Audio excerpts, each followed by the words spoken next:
Tıkılıp kaldık. Kaçta çamın? Bilmiyorum. Ayıldı ağız kandaysınlar. Biz maç. Bişkekte yaşayıp ben ayıldı yaşayıp. Ben Bişkek. Это. Айтып қой біз машинада тығылдық ана қалды Açık. бір нәрсе қылып шыға аламыз а? Bırak çıkbaş gerek de. Hani günden. Bir жер сынып қалса анан атам келсе рұқсат да.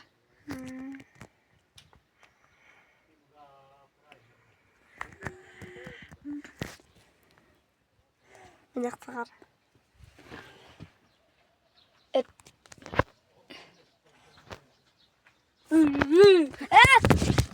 Жеңді! Мен ана адамдарды тартайын деп атам.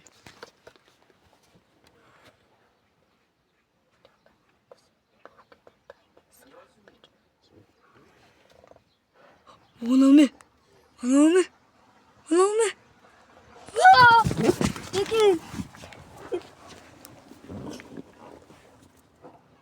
Ben göstereyim. Ne? Ay.